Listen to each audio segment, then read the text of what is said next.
how would you like to achieve your first million? And today we have Rene with us. And Rene is the president and CEO of Executive Help Now, a premier virtual assistant agency with over 15 years of experience. Renee and her team deliver expert administrative support, podcast production, and business consulting services to small business owners, content creators, and busy executives. Starting her entrepreneurial journey in 1996, Renee holds a degree in business management and has been a decade leadership training coach. So, Renee, tell us, what are the 5 steps that you recommend entrepreneurs in order to achieve the first million? Welcome to Unstoppable Podcast with Harry Sardinas, inspiring conversations with influential millionaires, investors, thought leaders, entrepreneurs who are making a massive difference with their innovative products and services, and sharing the challenges and wisdom of how they sold their first million. Oh, well, Harry, thank you so much for having me on your show. Pleasure. I absolutely love this question because so many people are looking for a magic bullet. But my formula is more about consistency than luck. The first thing I did was get very clear about my vision. Like, what did I want us to be known for? Who do we want to serve and why? Once you get very clear on your vision and share that with your team, it creates a culture of openness and transparency and helps them, your team, see the value that they bring to other people's lives and the impact that they have on our collective success. So the success doesn't come just by me doing all the things, but it's a team effort, team input, and everyone being clear on what the expectation is and why we do what we do. The second thing we do is create value-based positioning. So we built Executive Help Now on results, not just services. So we make an impact that is transformational to your business, not just, email management or calendar management or project management or doing a presentation here and there, but true work that makes a difference to your bottom line. So the third thing that we do is put the team first. So building your surrounding yourself with people who fill the gaps that you don't have. So where you're strong, that's amazing. But best believe there's places where you're weak. That's the crowd you need to surround yourself with. A lot of places that you're weak. Right? And so we need to empower the team around us to do the right thing. And so when we have the right people around us, it's easy to do. When I started the business over 10 years ago, it was just myself and I only had a couple clients, so it was fine. But today, now that we have so many more clients, and we have a business operations manager who oversees our success coaches, who oversee the rest of the team members, all of that is done strategically and with intention, so that we can give that undivided attention to that team member to make sure that that client is well served. The fourth thing that we do is process and automation. That is, I'm sure, like what everyone is hearing right now. We definitely have leveraged systems, AI and CRMs to scale without losing that personal touch. And AI is awesome and we love it. Although some people are having some challenge getting on board, it's not going anywhere. Where it is today is the worst it's going to be. It's only going to get better from here. So we have to come to grips with it and learn how to leverage it. And we have done that. And our experience, though, has been that clients still want that personal touch. They still want to feel seen and heard. Humans do that. Computers don't. And so we have leveraged the systems in that way.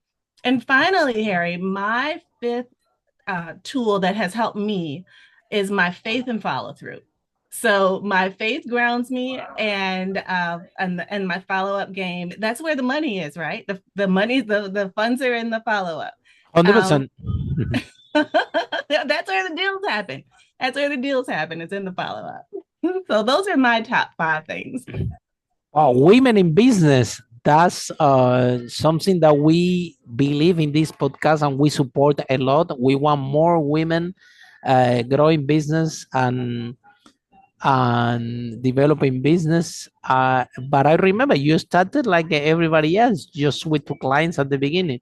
Why? I read in your bio that you got a degree, okay, I did. and you very well presented. So you might find a good job with good money to pay you, right, and have an easy life in corporate, right, in Mm. United States. So why you decided to don't pursue this journey and become an entrepreneur? Do you have an entrepreneur in your family? Any book you read, any movie? Why you thought that was a good idea to build your own business? Do you know the risk involved?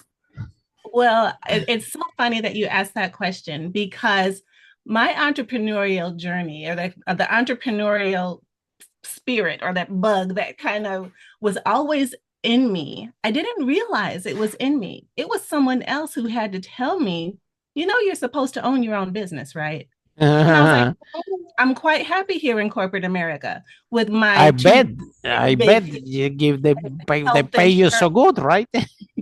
Yeah, yes, I was doing very well in corporate America I and very believe. comfortable. Mhm. And Yeah, they make sure to make you very comfortable because they want the talent with them. Yeah, they're very yes, clever. Pay you exactly. a lot of money. They give you a lot of facilities. They don't want you to go anywhere. Not at all.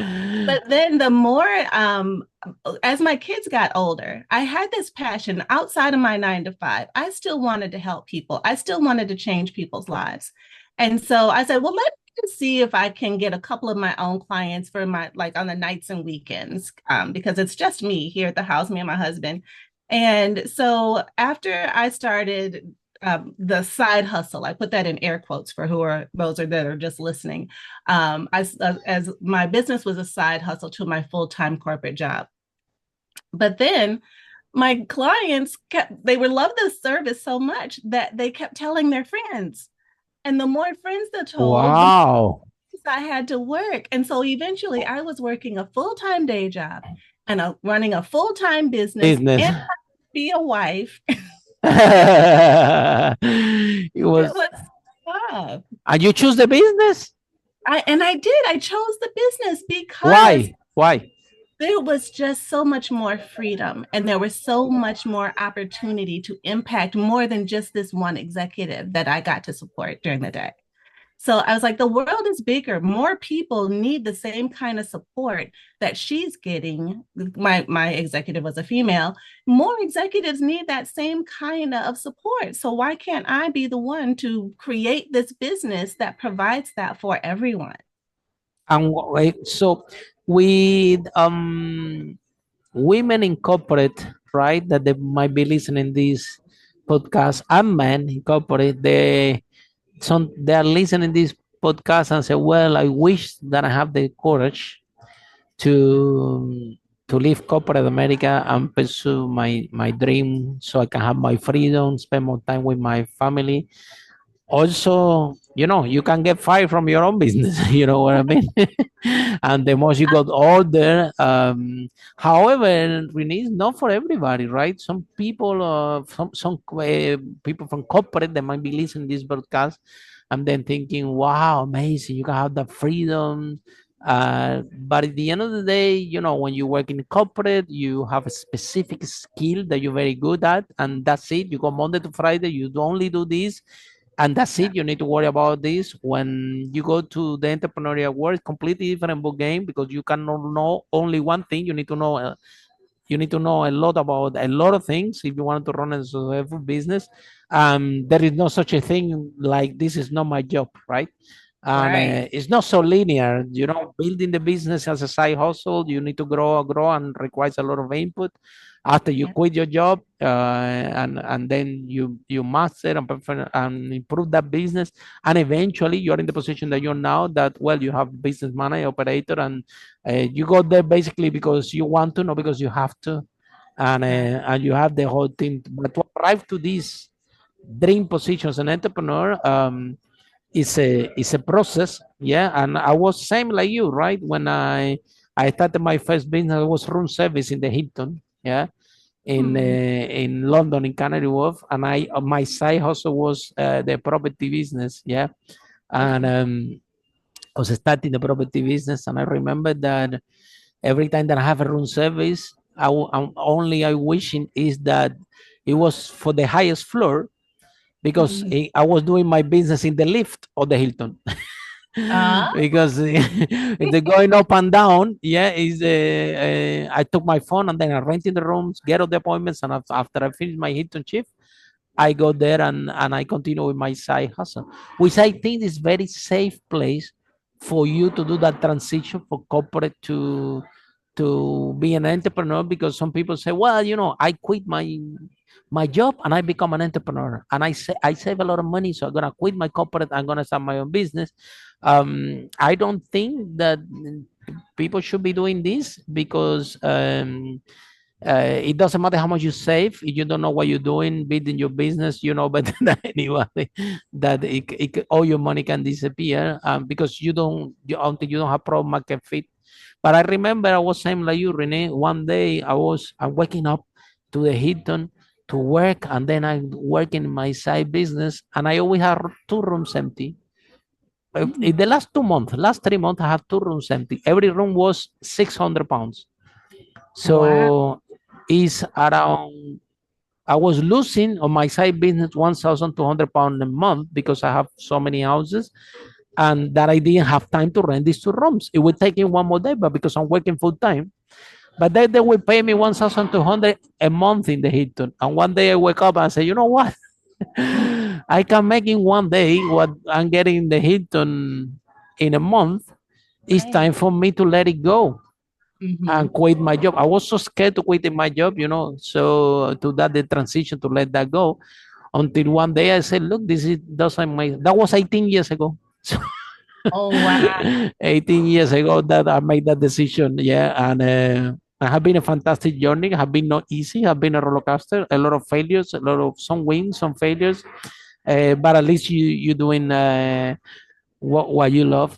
So I want to uh, for you to share it with your own experience. What message do you have for women and men in corporate America Mhm. that they are listening to you and saying, wow, I wish I have the courage Mm, or I should try. And because some of them they are like in a golden cage, some of them they have this big house, big mansion, this car of the year, but in the end they are unhappy. Maybe they have a boss that they don't like, they don't align with the values of the company, and some people stay the whole life, 10 years, 20 years, 15 years. Worse, sometimes they show up and they go fire and they don't even know what, and have nothing to do after they give all the life to the company. Nothing wrong to people that want to stay and they love the job, right? But what message do you have for these women in corporate? well, first of all, thank you so much for sharing your story and your journey and how you started similar to me with a corporate And job. a lot of people in this podcast, if you hear we already interviewed 500 millionaires, if you listen this podcast, you will see a lot and a lot of similar stories. Very common, Yeah, actually. yes. But there's something inside you that says, I'm worth more. I can have more impact. I don't have to keep doing this. And as scary as it is, I know that I agree I with don't you. want anybody else filling my calendar, right? Right. That's my biggest nightmare, by the way. Well, and the thing is that there's so much opportunity out here. And I love the advice that you gave that if you're going to start a business, it's okay to have a full-time day job that you're doing while you're starting your business, which is wise because you don't know the unforeseen things that can happen as you're starting your And how entrepreneur. long it's gonna take you, right? Exactly. Or how long it's going to take you For before you get example, a. Renee, how long took you to the transition from corporate to your business? So for me, it took quite a while. It took like 7 years. You see? So I Hmm. juggled. I kind of dibbled and dabbled, and I wasn't very serious about it at first. Hmm. But in 2019, that all changed. It all changed. And, I got this client who was so impactful. not just for me as a business owner, but just for the whole trajectory of the company. Wow. Once he understood what it was that we did and the impact that we had, he's like, you need to figure out how to scale this thing because this is gold. Wow. And so that's exactly what I set out to do. And so since in 2019, that's when things kind of shifted for the business, and things started picking up and growing. But for those that are still in corporate America, who are, maybe afraid and handcuffed with the golden handcuffs to corporate, I would say to go definitely do what comes naturally for you. Go where your heart is leading you, because that is whatever it is that gift is that's inside you. Nobody else has it. It's yours. It's only yours. Nobody else can be a recipient of whatever it is that's in you because it's in you. And you got to give the world, and the world can't get it if you don't give it to them. So I really strongly encourage every woman in corporate America, if you're not happy with your day-to-day grind, if you're not happy with all Exactly. the If responsibilities, if they're this is, not treating you well, if they don't yeah, if value they're not enough, treating you well, yeah, yeah. If they're yeah. not paying you enough, then Mm-hmm. definitely take matters into your own Mm-hmm. hands. Don't be afraid. Be Mm. courageous.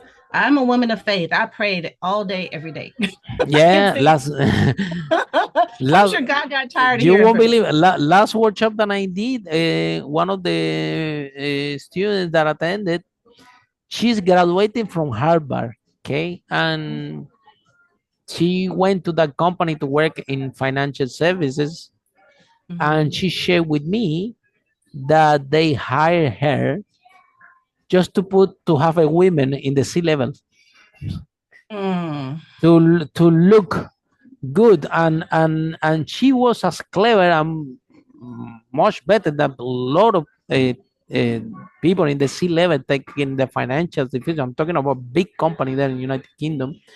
Mm-hmm. And she's like telling me, Harry, what else do I need to prove? I'm a Harvard graduated. I am I'm giving this advice in the company that this thing is gonna happen. Otherwise, we do this, we make a lot of money. We do this, we're gonna lose a lot of money. She's saying things nobody taking seriously. Then the company take by decision, they're losing money and everything. And she's like, she finally realized that she's there uh, just to make the company look good. It's Just very sad, but it's a true story and happen a lot, right? yeah, so they're just Especially filling a male dominated environment that you see. You have this sweet old men, male dominated, and somebody say, "Whoa, this doesn't look good because we have women client." So you know hole. what?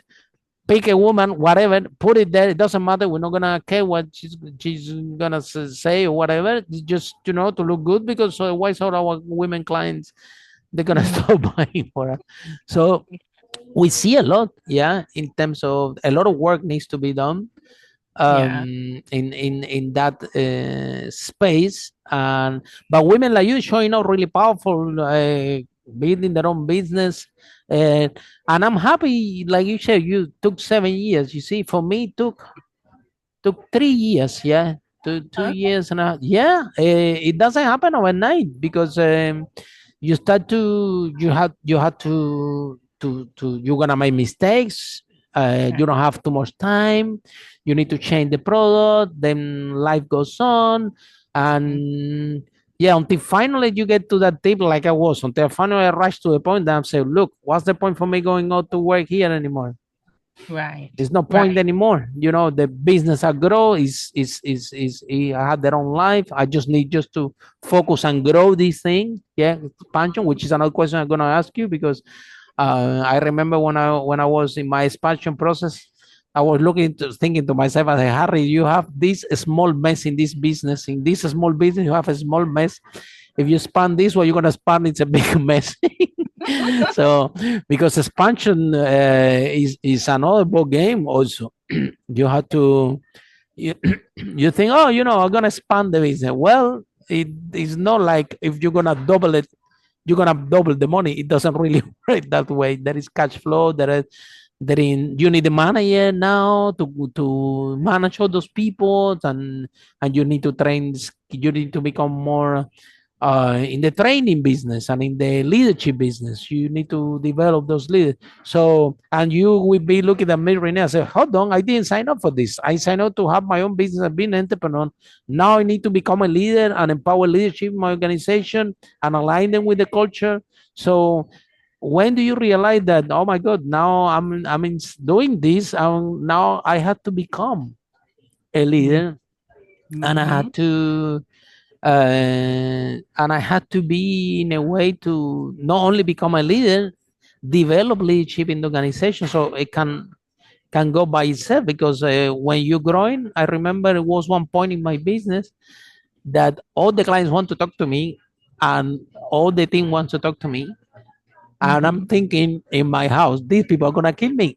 When I'm gonna sleep, is all the the clients not many. They all want to speak with me, because we're property things, so they really want, to maybe to pay the regular bill later, or they want to. So they knew the hurricanes of the problem. Now, bottom line, that was they all the clients knew that the only person that called the shot was Harry, and all the team also knew that. So that's it.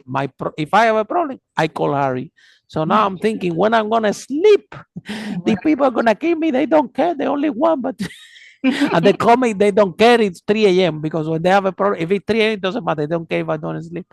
So I'm thinking, I had to organize this thing in a better way, because there is I'm gonna spend the whole day in the phone. Right, I won't be able exactly. to work. I will spend the whole day in the phone, and still I won't be able to sleep. So scaling up have their own things, Renee. So how you embrace this new challenge that you kind didn't sign up for it. You sign up to have a hustle business, a side business that grow, become a business, and now you have few employees. But now scaling up this thing, a friend come and say, "Oh, this is amazing! You have to scale it," and now it's completely different ball game. So how you embrace this challenge? Yeah, so that was like I was saying in the outset, building my team was so critical to being able to scale well. So that was when I was able to appoint a business operations manager who actually was my first virtual assistant who got promoted. She knew me better than I knew myself. And so she knew what my vision is for the company. She knew my leadership style. She knew the things that were important to our success and our future growth. And so I completely trust her with the leadership of our success coaches who oversee the rest of the team. Because the team is even just it, which she was the one overseeing the rest of the team until it got so big that now we need to break it down Several, even more so that the several. success coaches oversee their team now. So Oh it wow! was definitely a growing experience because, like you said, if you're the only person who knows how to do the different things, or if you're the only person who has the authority to make a change or to Oh, they kill it, you. That's so that many. you will get no sleep. You will get no sleep. Everyone and their brother is going to Tell be me about it. calling you for some sort of response. But when you delegate that authority to your second in command or your chief of staff or your or the account executives, even if you have account executives overseeing several different clients, give them the power to make some decisions, and then that relieves you so that you can focus on the things that are more important to the business, like the strategy for the upcoming year or casting vision for wherever you want to see the company go now that you have perfected what you've already started. Mm. So it's so important to leverage your people around you. That is one of the most important things, I think, in terms of when it comes to scaling, is recognizing that you need to let go of all of doing all the things and allow other people an opportunity to operate in their gifts to support you and your business.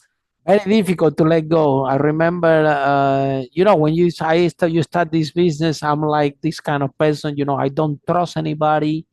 I'm the big guy here. Everybody had to do what I say. So, you see, Uh, we all entrepreneurs, we have ego, yeah, because otherwise we won't be entrepreneurs because we think we can do better. So, however, managing that ego sometimes, have lack of experience, you coming from that space. And I remember I was that person at the beginning. You see that I don't trust anybody. So how come I'm gonna hire people and give them the keys on my property? What happened? They steal a laptop from my clients.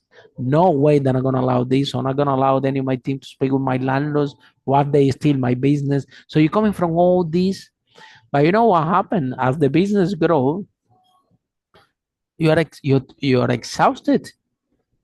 You're Yes. tired. You're angry. Yes. You are. I remember I was waking up with the laptop on my lap, Mm, and I'm so tired. I'm so angry. I don't know why, but I'm angry because when you don't sleep and all the decisions. But when you mhm. surrender to that ego and you let go Yeah. and you overcome that, yeah, it's not it's gonna be an easy process. For example, when we start to hire people, was people that stole money from me. A lot of money that happened because we didn't know how to hide the people. We didn't know how to scale up. We were, but eventually, when you are in the path, you will overcome that. Then you're gonna learn how to bring the right people to the organization with your same values and so on. And eventually you're gonna build a team that. For me, I arrived one day to my office and my manager told me, "Harry, go home. We don't need you anymore." I'm like, "What?" They sent me on holiday forever. They said, "Don't come here." Actually, told me, in fact, the only problem in the company is you because you come here to talk to us. You don't let us work. Why you don't stay at home and I come once a month and I will tell you how I grow your company? How about that? You like that? I'm like, what? I said, you don't need paper in the photocopy. He said, no, we can get our own paper in the photocopy. Don't worry about it. And I realized that kind of by accident, I um, I developed those leaders in the organization, right? Moving from this process, that was a process that I had to go through myself, where I have Yeah. to let go and understand that you have to trust your team. That's right. And if you trust your team and something goes wrong, well, you need to improve your the way that you bring in your hiring, bringing the people to the team, and that's Right. that's all it is. And Right. And to I, the I love point they become better than me, all of them at everything. and that's the ultimate goal, I think, is to build a company of leaders. Mm-hmm. And so I Mm-hmm. love Mm-hmm. how you said you had to work on yourself to let go. And you had to also work through trust issues. And you allowed yourself to go through that, though, because I can relate to that as well. Because when I first started having to delegate certain things, I was like, oh, why does this feel so weird? This feels really hard to allow somebody into my personal space, into my personal business, knowing all my stuff. It's like that. Mm-hmm. I don't know if it was ego. I don't know if it was insecurity. I don't know what it was, but it was definitely a thing that I had to Something get that we have to over. overcome, yeah. Yes, absolutely. And then I eventually discovered the value of hiring people who shared my values and then being able to delegate to them small things at a time. And when they Mm-hmm. consistently delivered well, I was able to develop more and more trust in them. But even in our hiring process, we have a values document of 100 different values. They need to circle what their values are, and we discuss it in the interview. Because Mm-hmm. if our values are not aligned, they're not a fit for the team. They just Yeah. can't. We have make a big process to the point, honestly, that we have a lot of virtual people that work in our team, and we have employed them for years, and Mhm. they know the credit cards, they know the pin, they know the number, they have everything, they make payments, they do. If I tell you everything they do, that's to the thing of trust, right? That you develop with your team and with your virtual assistant, and it's someone that I never met face to face. Wow. several employees we have never seen face to face because Yeah. they're based in different countries. So, but they've been working for years. Yes. Yes, And sometimes more than 9 years. We have virtual people, virtual assistants that they started to work with us when they have mhm. no children, and now they have three. So imagine how long we had them. And this become exactly I 100% what you just shared. They know you so well Mhm. that when I ask them to do something, they come back with something better than what I thought. Mhm. Even Yeah. this podcast, yeah, this background that you see here have been done by virtual assistants by our team, and they are. I asked them, I want something cool as a virtual background. I want this, and that. Guy, can you do something? And they come up with this. I'm like, wow, how you do that show? How you come up with this? You know what I mean? So they know me better than myself but of course there have been a lot of years of training them, yeah. Yes. And if you listen to them, sometimes I talk to them. I say, guys, you're very clever. Why you don't go and work for somebody else? For sure, they will pay you more money. And they're telling me, Harry, we're happy with the money that you pay us, and we Oh, like to work with you. That's what we yeah. get from them. You know what I mean? So it's all about to open that space for the team to understand them to make sure that especially they are abroad, right? You need to Yes. understand that there are some countries that there are power cuts, that there are a hurricane or whatever, the internet goes slower. So Right. if you have to adapt, also to they also have children. When you hide them, they don't have children. Now they have children. Now the children need the TV. Mhm. So the children can watch the TV, so the person can play. And I'm like, how much is the TV? So what happened? No, no, I cannot work that much. Why? No, because I have the kids, and the kids cannot work. I say, well, so, but what do you think we solve this problem? No, if they will have a TV, they will watch cartoons, Mhm. and I can work. I say, how much is the TV? He Mhm. said, I get it 24 hours. Forget it. We put in that TV. How many TV? One or two, you see? And we had done for our team there whatever is required, so they can actually deliver the job, and they have been fantastic. Yeah, and Yeah. we have an amazing experience in our end with our virtual team. I cannot say one person, but it's not one person, it's a lot of people Yeah. doing Yeah. a lot of things for us. So they I have been brilliant. Yeah, again, you need to learn how to train them, how to hide them. Same thing with the real life, but has been a process. Yes, absolutely. And I think that's a great testament of your incredible leadership. When your team will stay with you year after year after year, and you take an actual interest in what is going on in their lives, and you show that you care about what is happening in their lives by addressing their concerns or their needs, that's great leadership. That is Mhm. incredible leadership. And your team will stay loyal to you when you show how much you care for them.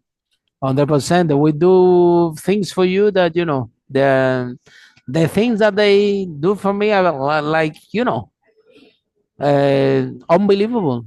Yeah, Mm-hmm. if I really need something, and if they stay the whole weekend Mm-hmm. because I really need it, they all Yeah. will stay, and it's okay with them. That's so good. Yeah. So Yes. the point of the story is that the fact that they are abroad and they are from another country, that doesn't mean that can have your same values. That doesn't mean that they can grow. Look at you, your first virtual assistant now is one of your operational managers. Look at this, this is a big. Uh, and also you provide income for this family that can solve big problem, because sometimes for our team we find out that sometimes the only income that comes to this house. Yeah, Right. Right. yeah. Exactly. I had one guy on my team who was supporting a family of 8 with Mhm. the wages that he One made of for our his. team members now, we hired them. We hired them not long ago, and as a virtual assistant, and he got married, and now he's expecting a kid. Oh, So look in a period of time how more the situation of the and now we happy that he's gonna have a kid and whatever. But you see that the situation change a lot, and we have to be able to adapt even that person. So yes, absolutely. the so Renee, the other question is scaling up. Okay, Mhm. what was the biggest challenge that you faced, and how you overcome the challenge? So when it came to scaling up, it was part of the like you said, the biggest challenge is finding the right people, because you don't want to just let anyone on the team just to fill a seat just because you're overwhelmed, or just because, you feel like you're up against the wall or up against a deadline and you have to just get a warm body in the spot. That is not a wise way to scale. Yeah. You want to take the time to get to know the people that you are bringing in, and if they are contractors, are they insured? Do they have references? Can they sign an NDA that's enforceable? I mean, all these different things need to be taken into consideration as you're scaling. Are your systems in place that are going to accommodate the growth? Or are you in a system right now that is specifically for where you are right now, and it doesn't have the capability of growing with you? That's not wise. You need to have systems in place that can expand with you, processes that can be enhanced as time goes on, and you can delve deeper into whatever it might take to become more specialized in a particular area, because you could be more general at first, but now as you're growing, you realize the importance of becoming more and more knowledgeable in a certain or particular area, because that's going to lead to your expansion and it lead to your ability to scale as an expert in these particular areas, because you've narrowed down your focus and become an expert in those areas. So those are some of my lessons learned over the years as we have scaled, and they have just truly served me well, even in those times when we were learning what didn't work and what needs to be done differently. Those were, I value those times, even though they were hard to get through, and it was frustrating, and it was just hard. It was really hard. But I wouldn't change it for the world, because if it weren't for those experiences, then we wouldn't be the amazing company that we are now, with our systems and processes that we have in place that add such value to our clients. Share with us, what can you tell us, what is the if somebody's in love with this conversation, how people can find you, how this process work, what's the name of the company, somebody that want to have an amazing virtual assistance, right? Yes, absolutely. So I can be reached at Renee at executivehelpnow.org. That I like is the my name, it's very good. oh, thank Executive head now, wow, very good, very good. executivehelpnow.org. We are not a nonprofit, but it is .org. We also are on all the socials at Executive Help Now, and on LinkedIn, Facebook, Instagram. Our website is www.executivehelpnow.org. It has an outline of all the different services that we offer. If there's something out there that you can't find that you're looking for, I would love to have a conversation, because there are so many gifts and skills and talents on our team. We couldn't put them all out on the website, so we can definitely customize a package that works for them. Wow, that's fantastic. And the when it comes to business, right? Productivity is a big part of it, and this is what we realized when we start to hire our team, our virtual assistant. We don't have virtual assistant. We have even from accounting, bookkeeping, IT director, you name me, social media. We have been working for quite a while now, for years actually, with teams from abroad, and they have been amazing in the way that they do their job, and that productivity can be the key in order Mhm. to small business to succeed. Well, how we started our podcast, and we were talking about AI, right? And Mhm. a lot of people are saying, well, AI is gonna is gonna make my job obsolete, and we are thinking that it's not gonna make your job obsolete if you learn how to use it, because the people that's gonna have the jobs are actually the people that learning how to use it. So whether you like it or not, if you still want to have a job, you need to learn how to use this, because you will be more productive employee if you use AI. So, what is your view into AI productivity and virtual assistant? Do you think that even more productivity that you have been used to deliver with your team can be done by the use of AI? Yes, absolutely, 100%. So we were great before AI. And now I can tell you have been always amazing. with AI, it has truly just lit fire on all the things. It's an explosion of the amount of work that we are now able to produce in just Wow. the time.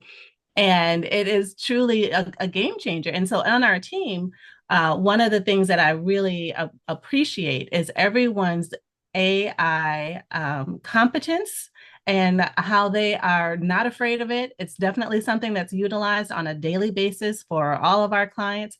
And so we become very AI proficient. And so our whole entire team is AI proficient and understands and is actually taking classes and certifications to learn different things, so that they Wow. can be more valuable and an asset to our clients. And so between AI certifications, project management certifications, business operations certifications, those are the different types of things that we emphasize for our team and that our team really takes hold of and understands the importance of being able to leverage AI so that we can be more effective and more impactful in a shorter amount of time.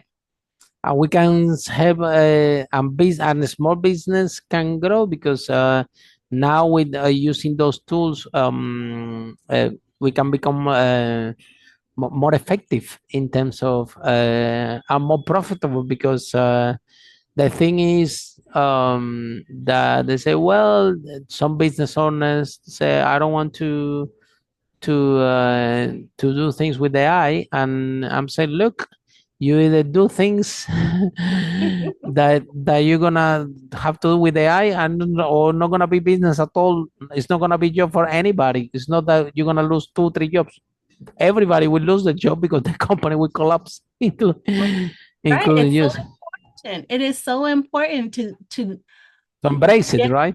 to get comfortable with it. It's important to get comfortable with it because, like I said initially, It's it's not not gonna going. be. It's not gonna be a company if it's not right. It's not going anywhere, and it's only going to get better from here. Hundred So percent, we have absolutely. to get familiar with it. We have to understand it. We need to understand that there are different ways that we can share information without having to divulge everything without it, So I know that that's privacy is a big concern for a lot of people. And there's so many tools out there now that can even protect what you create in your own GPTs.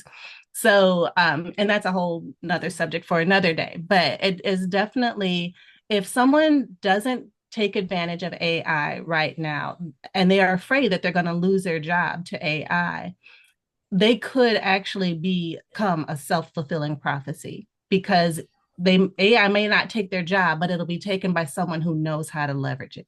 Exactly, 100%. And without note, Renee, thank you so much for being in the broadcast. I really appreciate it. And for all of you following this broadcast on Stop, see you in our next episode. How brave entrepreneur like Renee break that wall and achieve the first million. Bye for now. Follow us for more interviews with world's most influential, audacious entrepreneurs that overcame challenges and adversity, providing you with the blueprint of how they sold their first million so you can grow your business exponentially.